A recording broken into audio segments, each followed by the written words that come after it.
suggestion. Good afternoon. I'd like to start by announcing that Secretary Cohen will host Armed Forces Full Honor Review for Senator Bob Dole tomorrow at Conmee Hall at Fort Myer, 10 a.m. The Vice Chairman of the Joint Chiefs, General Joseph Ralston, will join Secretary Cohen in that ceremony. If you want to know about media arrangements, you can check with DDI later. Second, I'd like to welcome 10 Croatian journalists here from Croatian TV and independent stations in Croatia. They're here as part of a Voice of America program. And in addition, there are 30, I believe, 30 students, is that right, from American University in the back of the room. Welcome to both those groups. With that, I'll take your questions. Charlie. A couple of housekeeping questions. Is the Secretary just going to make some brief remarks tonight at this Eisenhower dinner, or is he going to make 15 minutes. 15? We're going to get a copy. You're going to have an advance I don't copy? know whether we'll see if we can get an advance copy. What's going to come? Can you just tell us? He's going to talk about the Eisenhower legacy. I actually haven't read the remarks, so Q's and A's? I will. No, he doesn't plan to take Q's and A's. And on the when Minister Richard comes, are they going to have a press conference on Thursday, or just Yes. after their meeting? The timing of it is being worked out now. But it is going to be a press conference as opposed to a photo. We're currently planning a press conference after the meeting. Thanks. But as I say, the exact timing of it is being worked out. There are two schedules. One shows it before the meeting, one shows it after. Before 5 p.m. Yes, before 5 p.m. and after 5 a.m. Yes. Yeah. Since Secretary Cohen said yesterday that he would decide within 2 weeks on what to do with the Tomb of the Unknowns, is it possible that we could see an assuming that he agrees to an exhumation before Memorial Day? And are you working on the details of exactly how that would be done? Well, first, as you properly pointed out, Secretary Cohen has not made a decision yet on the Tomb of the Unknowns. If he does make a decision to exhume, it is highly possible that that would take place before Memorial Day. And yes, we are looking at details, but we look at plans all the time. Obviously, if a decision were made, we'd have to do a fair amount of arranging, and we've already started to look at how that would be done. Can you give us a little idea of what's involved? No, I think I shouldn't right now. I think we should wait until Secretary Cohen gets the report and makes his decision, and then we'll move into the next phase depending on what his decision is. Is there I think any it would be indication? premature to presuppose his decision at this time. Is there any indication yet of how many families have agreed to testing? And would that have any bearing on his, I mean, if only 2 families agreed to testing the match, would that have any bearing on his decision? I can't answer that question, but I don't think that that would have a huge bearing at this stage. As Charlie Cragen pointed out yesterday, we're trying to balance 2 very powerful forces. The first here is our desire for full accounting, not just in this case, but in every single case involving somebody missing in action, whether in Korea or Vietnam, or, as you know, last year we sent a mission to China to look at some remains of a plane that crashed during World War II. So one is the desire to have full accounting. The second, of course, we want to respect the sanctity of the Tomb of the Unknowns. And this whole process has been designed to balance those two requirements. So the first question is, as Mr. Cragen pointed out yesterday, do we have good reason to believe that we have a possibility to achieve full accounting here? And as you know, the senior working group has recommended exhumation because they believe that with DNA testing we may be able to identify remains that could not have been identified in 1972 when they were collected, or in 1984 when the remains were placed in the tomb. Have any religious groups voiced opposition to exhuming? Not that I'm aware of, no. Could you check into that? I could check into it. I'm not aware that they have. We are in the process of consulting fairly broadly on this, and we're meeting, Charlie Cragen is meeting with veterans groups today to continue the consultations that began on the Hill and with the families yesterday.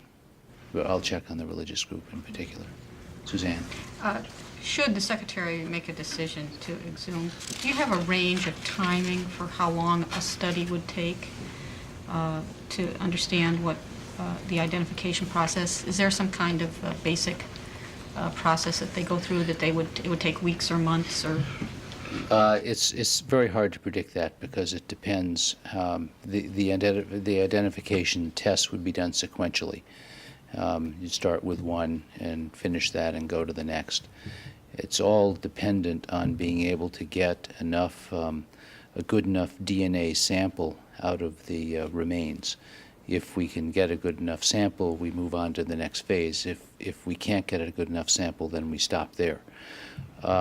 There are a number of questions still to be answered, and one is the exact time this would take. But I really think that you're leaping ahead. The next step is for the Secretary to review the report, he has not received the report yet. Then he'll have to decide what decision to make. After he makes his decision, then we'll address these next steps. And first of all, I would, all of you can go out to the Armed Forces DNA Identification Laboratory and get briefings out there, but I would be glad to bring an official here to talk about the process at the appropriate time. I don't think it's appropriate until the Secretary's made up his mind, but if that's necessary after he makes his decision, I'd be glad to bring somebody down here to talk to you. We could go to Hawaii. Well, you could go to Hawaii. That's a different lab, of course. But the DNA lab is here. Ken, you keep emphasizing the fact that the SecDef hasn't made a decision and that you're balancing these two factors. And yet, the possibility, yea, the probability, as he said yesterday, that it's one of these two flyers. I mean, why would the SecDef leave that question open? Well, he hasn't even received the report yet. Now, the way decisions are made is you get reports and you evaluate the report and you make a decision, but he hasn't received the report. He has not read it. He hasn't been briefed on it. He obviously knows what's going on. He knows what the process is, but he has not sat down and read the report. So it's premature to talk about his decision until he's read the report. You're briefing this all over the Hill and to us, and he hasn't read it yet? That's correct. Why is that? You'd think that he would want a little glimpse before you aired it in public. Well, it shows our respect for the press that we've come and discussed it with you, and we've discussed it with the Hill. Obviously, the Secretary knows what the issue is. He knows what the report says, but he has not sat down and read the report. Nor has he even read a background paper as complete as the one that you were. This is a process in which there's nothing to hide. We've tried to be very open about this process from the very beginning, and the briefing that you got yesterday was part of that. This is just that the Secretary has not reached the stage yet where he's had a chance to evaluate the report and make a decision, but he'll do that soon. James. New subject. Sure, are we through with this?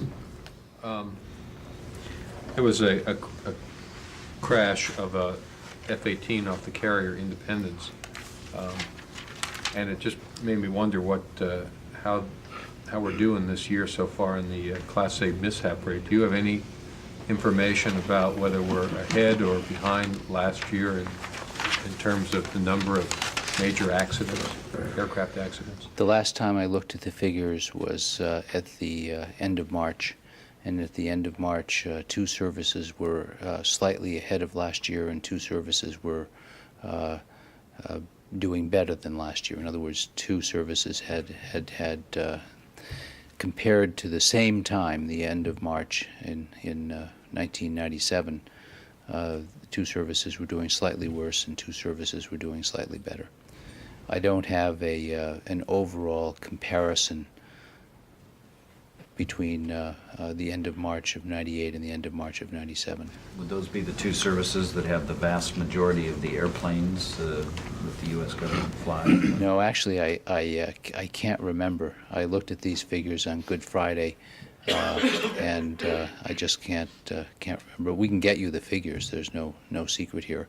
The only thing I would advise is that because the accident rate is so low, I think the Class A mishap rate is 1.5, has been for the last 2 years, 1.5 per 100,000 hours. Because it is so low, over a short period of time, 1 or 2 accidents can have an impact on the rate. You really have to look at it over the whole year, but you're all sophisticated statisticians, and I'm sure would come to that conclusion on your own. And the spate of accidents, correct me, the spate of accidents last year occurred later in the year. The statistical bunching of accidents did occur in the last month of the fiscal year, you're right. And nevertheless, we came in at the same 1.5 Class A accident rate for last year as the year before. Jim? Yeah, Ken, what's happened to the report on Cuba? The report on Cuba. Now, that's an interesting question. It will be released shortly. No, I don't think it'll be released today, but it should be released perhaps this week, early next week, I would guess. On Cuba? Cuba. Can I follow this? Yes, on the subject of hostile behavior by Cuba toward the United States or other democratic countries, especially Colombia and involvement of Cuba in supporting guerrilla groups that are involved in cocaine trade. The State Department said, in response to this question, it would be difficult to get into that kind of issue. It would be difficult to get into the kinds of details asked about. Would it be difficult for you, Ken, to talk about what Cuba is doing outside of Cuba? I agree totally with the State Department. Huh? I agree totally with the State Department's You agree statement on that. totally with the State I do. Department? I do. How about another issue? Sure. In that case. Mr. Butler has said that there has been no progress over the last 6 months in verifying that Iraq has destroyed the weapons of mass destruction. Mr. Cohen had talked about on Sunday the 50 Scud missiles, 25 armed with biological agents, and 4 tons of nerve gas. What kind of timetable is the United States recommending? Is there a deadline now that the United States is recommending to the UN as far as Saddam, get your weapons out, show us where you destroyed them, where they're buried or whatever? That's a good question. This is, of course, Saddam Hussein's birthday today, and if anybody were to ask me what advice I would give him on his birthday, I would advise him to give the Iraqi people a present of peace and prosperity by honoring the UN mandates and by meeting the terms that the UN has set to get rid of his weapons of mass destruction, to to end his capacity to build them, and to meet all the other terms, such as full accounting for Kuwaiti POWs and MIAs, return of equipment, etc. Because it's only after he does these that the sanctions will be able to be lifted, and the people of Iraq will be able to return to some semblance of prosperity. And it's only after he does this that his neighbors in the Middle East will be certain that he has relinquished the aggressive energies that he's deployed against Iran and against Kuwait in the past, and against Saudi Arabia as well, and Israel. So it is, I think, important for the Iraqi people and for Saddam to honor these mandates, to comply with them as soon as possible, so that Iraq can turn to better times. There is no deadline right now. I think that it's been very clear to Saddam Hussein since 1991, when these mandates were adopted by the UN Security Council, that he should comply. And that's why the sanctions have remained in place. That's why they're in place today, and that's why they'll be in place tomorrow and tomorrow and tomorrow until he complies with them. The next review of the sanctions is, as I understand it, set for October. So the sanctions will be in place until October, and the UN Security Council will then again look at his degree of compliance. In this particular case that's received so much attention, around the world weapons of mass destruction. As Ambassador Butler said today, as his report said last week, he has not made progress. Saddam Hussein, the Iraqi government, has not made progress toward compliance with this mandate. And I can run through again, as I have many times, some of the figures here, but he has yet to prove, for instance, that he's destroyed, as he said, the 25 Scud warheads he claims to have filled with biological weapons, for instance. And there are many other failures to comply that I can enumerate. So the pressure will continue to be the sanctions that exist? Yes. Can the continued presence of higher levels of U.S. forces in the Persian Gulf region, is that putting a strain on the U.S. military? Well, the U.S. military, particularly the Navy, is used to deploying and fighting and patrolling from a forward presence. We usually have from 20 to 25,000 people in the Gulf, depending on the number of carriers there and other ships. Now we're up to around 36,000, 37,000, so there has been an addition over the last several months. It's not a huge addition out of a force of 1.4 million people. 7,000 of those people are in the Army. So this is something that we can work with and have worked with and could continue to work with if we have to. But it's not something that you are comfortable with from a fiscal point of view and from an operational tempo point of view? We've asked Congress for more money because it is more costly to have larger deployments in the Gulf. A large part of the cost is getting them over there and getting them back. So the supplemental does request more money to pay for the increased mission in the Gulf.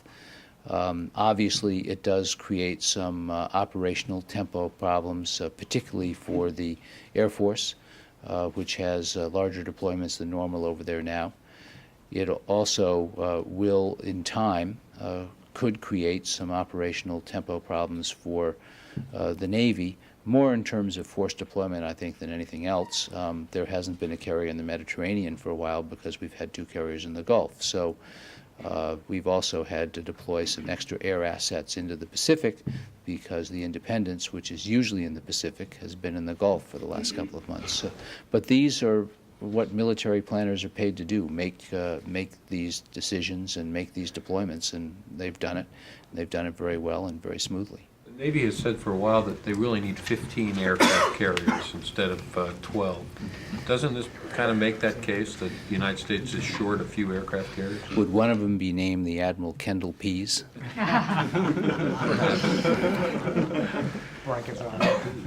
I think that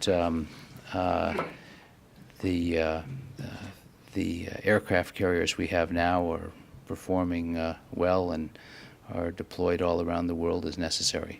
Whether or not we need more carriers is a decision that the Navy and the Secretary of Defense and Congress would ultimately have to make. Right now, the Navy has 2 deployed aircraft carriers in the whole world, and they're both sitting in the Persian Gulf. Other ones are in workup, but there's only 2 that are actually in deployment. I think the Eisenhower is deployed right now in an exercise. Didn't it leave Norfolk over the weekend for an exercise? An exercise, and it's going back to Norfolk, but it's not what they call deployed.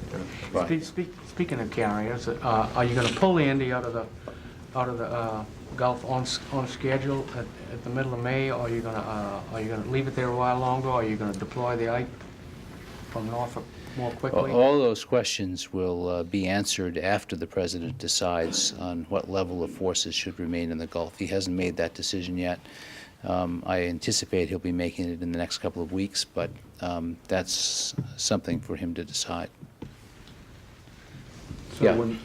Just to clarify, so when we heard that the decision had been made to maintain the level of forces, that was not the final review? I think the right way to describe it is no decision has been made to change the level of forces. Has the Secretary recommended a change, or has General Zinni recommended a change? Well, I think that their recommendations should remain private until the decision is actually made. their recommendations to the President, and it's ultimately the President's decision. How long of a period is the President considering? I mean, this decision that he's going to make in the next week or two is for how long of a period? Well, first of all, we've asked for funding to maintain 2 carriers in the Gulf until the end of the current fiscal year, which is September 30th. The President will have to decide whether 2 carriers is the proper level or whether we should move down to a lower level. Remember, before this began, our level of deployment was we had 1 carrier there 75% of the time. 270 days out of the year we had a carrier there. 180 days out of the year we had an amphibious ready group with Marine Expeditionary Unit in the Gulf. The President will make a decision, and I suppose that whatever he decides will be subject to change when and if conditions change. That's been our history in the Gulf. When there was a need to deploy more assets, more planes, more soldiers, more ships, we did it. And what's changed to prompt them to even be considering this right now? well, remember, when this buildup took place, when it began, 2 things were happening. The first was that Iraq was threatening to shoot down planes patrolling as part of Operation Southern Watch. It was also publicly threatening to shoot down U-2s that were flying in support of the UN mission. He had thrown inspectors out of Iraq and was threatening to continue to violate UN mandates. Since then, since February, he has worked out an arrangement with the Secretary General of the UN to allow inspectors back into certain sensitive sites. Those inspectors have gone in and done their inspections. Mr. Butler said that they have to be able to inspect more and in different sites, and we hope they'll be able to do that. He had stopped threatening publicly to shoot down American and Allied planes around the end of October, early November, when we deployed the George Washington into the Gulf. So the language is less bellicose, less threatening, and his actions have been more receptive to UN Special Commission inspectors. Those are 2 things that have changed. In addition, the UN has decided to leave the sanctions in place until October, when they'll be reviewed again. And no one expects the sanctions will be lifted in October unless Saddam Hussein dramatically changes his policy and is more forthcoming with the inspectors and more aggressive about destroying his weapons of mass destruction. But right now, I think the conditions are somewhat less threatening than they were several months ago when the forces were built up. Yes, are there any more questions on Iraq? Can you tell us why it takes another week or 2 to make this decision? Has the President asked for more information or some other input, or it seems like the facts are out there, you either decide to do it? Well, I don't think this is an unreasonable amount of time. The UN Security Council just reviewed the UNSCOM report yesterday. It voted on the sanctions, or decided to leave the sanctions in place yesterday. I don't think this is an unreasonable amount of time at all. This is a complex decision. It affects potentially thousands of people. It also will be interpreted, rightly or wrongly, as sending some sort of a message about how we see the situation in the Gulf. So I think it's fully appropriate that the Secretary take his time to review this, and that the President take his time to review it and make sure he has all the facts. Yes. Is a presidential matter and a decision on the force structure focusing primarily on the 2-carrier option, or would he also be looking at the number of aircraft that are I think he'll look across the board at aircraft, ships, and soldiers in the Gulf. As you know, that we have some extra bombers there, some extra fighters, the F-117s, for instance. There's an air expeditionary force in Bahrain. Is it more likely that will this decision entail whether or not to go down to 1 carrier, or possibly just having one carrier in for a brief period of time and going back up to two when the Eisenhower is scheduled to leave in June? Well, I think whatever decision the President makes in the next couple of weeks when he reviews this will be subject to change if conditions change. We would like conditions in the Gulf to remain peaceful. We would like Saddam Hussein to cease from threatening his neighbors or threatening forces, military forces in the area that are carrying out UN mandates. But if he refuses to remain peaceful and placid, then we will have to build up our forces again if the circumstances call for that, and I'm confident that we will. One of the things we've proven over the years since Desert Storm was that we can surge forces into the Gulf very quickly, and we have built up our infrastructure in the Gulf quite dramatically with prepositioned equipment and continuing operations throughout the Gulf, so that we can accommodate a large surge in forces. We've shown that time after time, and no one should doubt our resolve to do it again if we have to. We could surge our forces beyond where they are now. Could I, before I move on, and are there other questions on Iraq? Somebody asked me about the aircraft Class A mishap rate. You know, a Class A mishap is when a plane crash creates damage of more than $1 million or the loss of a pilot or a crew member. The mishap rate, these are mishap rates as of the end of March 1998, and we can give you copies of this, obviously. The Air Force mishap rate in 1998 at the end of March was 0.89. That is Class A mishaps per 100,000 hours of flying. That's down significantly from 1.09 at the same time in fiscal 1997.